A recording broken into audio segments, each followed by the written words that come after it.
स्वागत है आप सबका एक बार फिर हमारे यूट्यूब चैनल में। बात करेंगे इस वीडियो में NMMSS परीक्षा 2022 के बारे में, यानी national means cum merit scholarship scheme 2022 को लेकर ऑर्डर जारी हो चुका है राजस्थान राज्य शैक्षिक अनुसंधान व प्रशिक्षण परिषद उदयपुर द्वारा 11 जनवरी 2022 का। तो NMMS परीक्षा जो है किस प्रकार से आयोजित होगी, क्या क्या इसमें क्राइटेरिया है, तो सभी दिशा निर्देशों की हम बात करने वाले इस वीडियो में। चैनल पर पहली बार है तो लाइक करें, सब्सक्राइब करें, आगे भी अपडेट्स मिलते रहेंगे। तो सबसे पहले परिचय दिया गया है कि NMMS परीक्षा जो है नेशनल मेरिट स्कॉलरशिप जो है एक केंद्रीय योजना है। इसकी शुरुआत मई 2008 में की गई थी।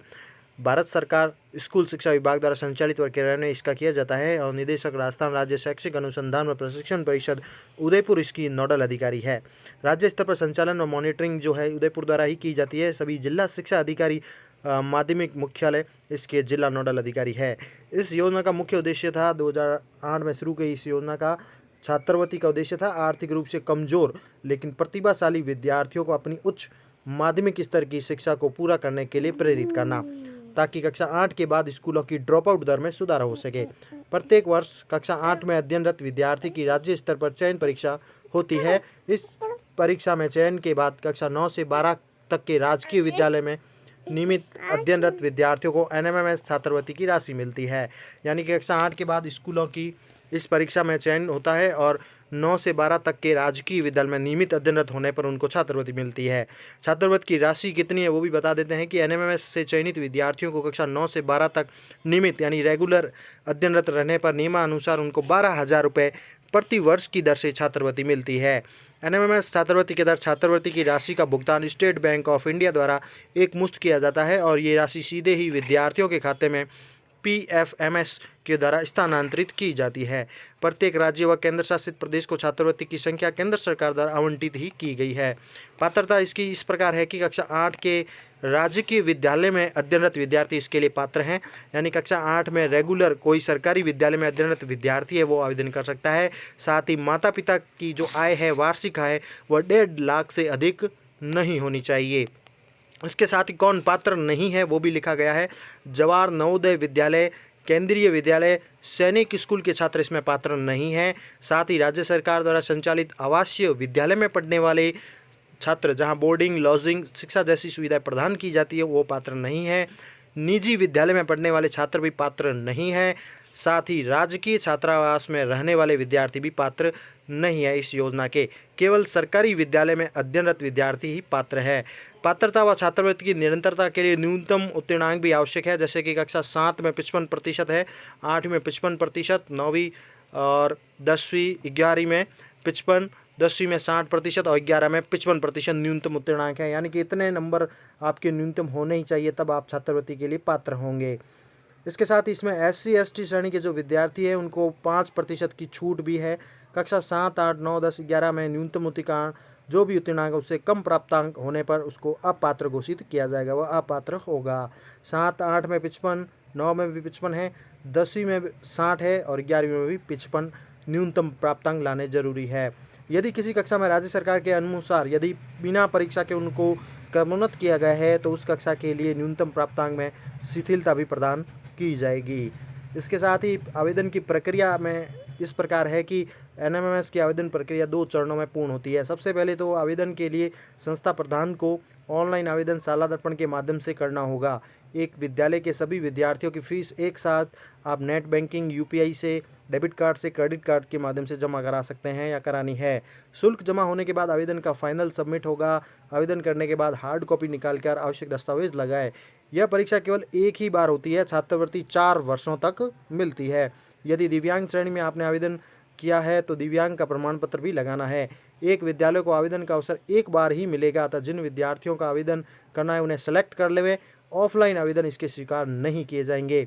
इसके साथ ही छात्रवृत्ति के लिए आवेदन इस प्रकार है कि परीक्षा में चयनित विद्यार्थियों को कक्षा 9 में प्रवेश लेने के बाद NSP पोर्टल है, नेशनल स्कॉलरशिप पोर्टल पर पंजीकरण कराना होगा।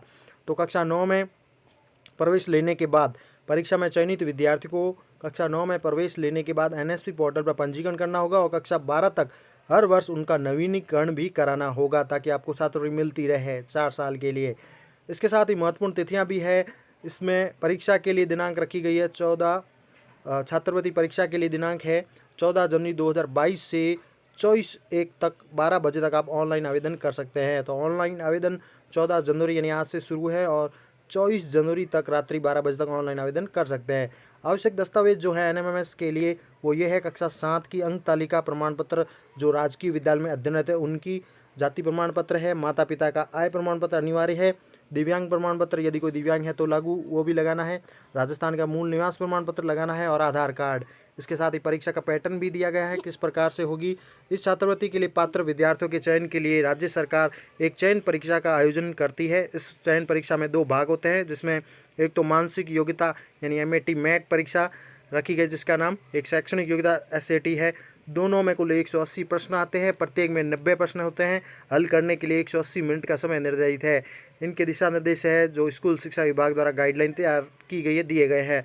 विशेष आवश्यकता वाले परीक्षार्थी को टेस्ट पूरा करने के लिए 30 मिनट का अतिरिक्त समय भी दिया जाता है। ये पैटर्न इस प्रकार है, जैसे कि सबसे पहले मानसिक क्षमता के परीक्षण होंगे, बहुविकल्पी मल्टीपल चॉइस वाले 90 क्वेश्चन रहेंगे, जिसमें कह सकते हैं समानता, वर्गीकरण, संख्यात्मक संख्या, पैटर्न, आंकड़े जैसे विषय पर आधारित प्रश्न मिलेंगे। वहीं शैक्षिक योग्यता में कक्षा 7 व 8 के स्तर के विज्ञान, सामाजिक अध्ययन, गणित के 90 प्रश्न रहेंगे, बहुविकल्पी प्रश्न होते हैं।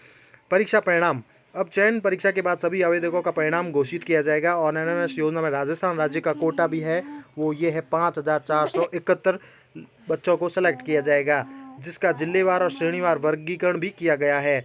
अतः छात्रवृत्ति की पात्रता के लिए इसकी मेरिट में आना आवश्यक है। आवेदकों को चयन परीक्षा में न्यूनतम 40% अंक प्राप्त करना है।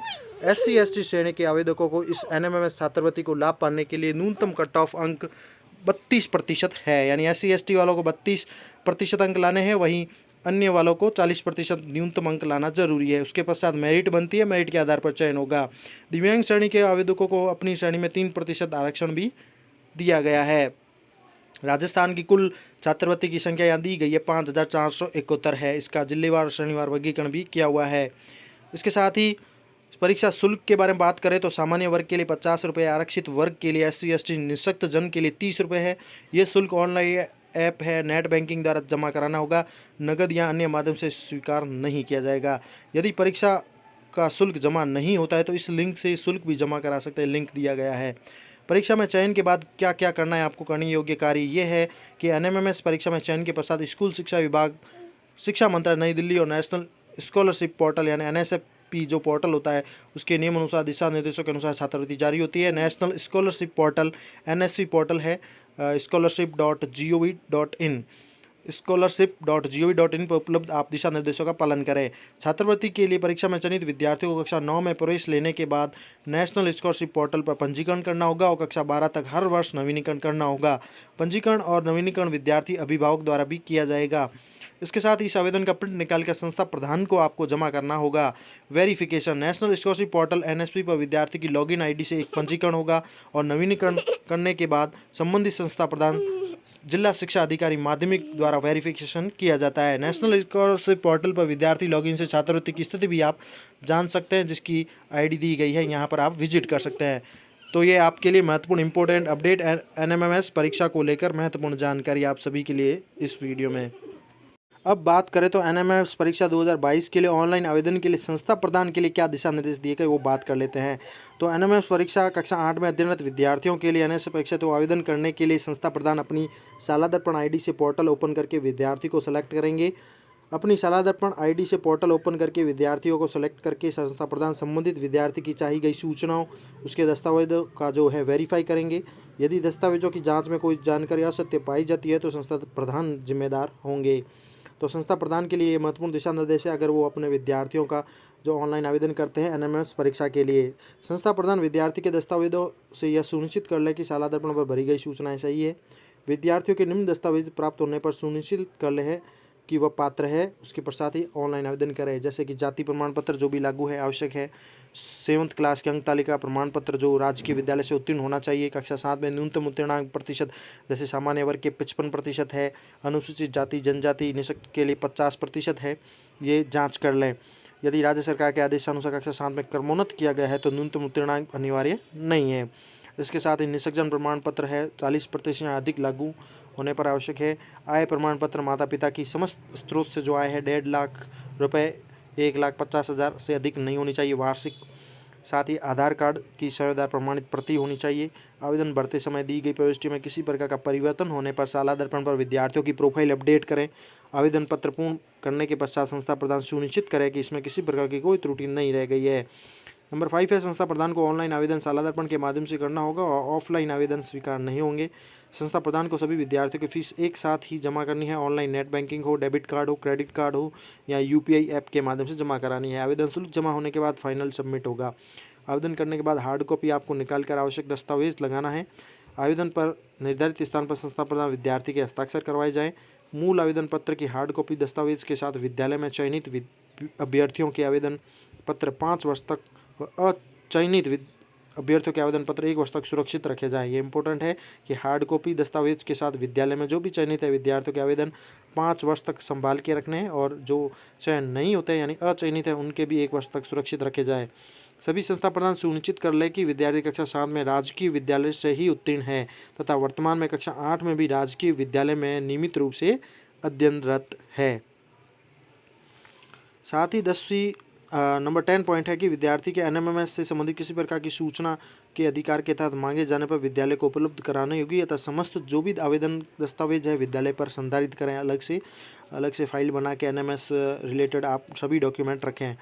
समस्त सूचना के लिए साला दर्पण पोर्टल का नियमित रूप से अवलोकन करते रहें। विद्यार्थी का फोटो लेकर आवेदन हार्ड कॉपी पर लगाकर संस्था प्रधान प्रमाणित करें और प्रवेश पत्र जारी होने पर उस पर भी समान फोटो लगाना सुनिश्चित करें। प्रवेश पत्र पर विद्यार्थी के हस्ताक्षर फोटो संस्था प्रधान द्वारा प्रमाणित किया जाना सुनिश्चित करें।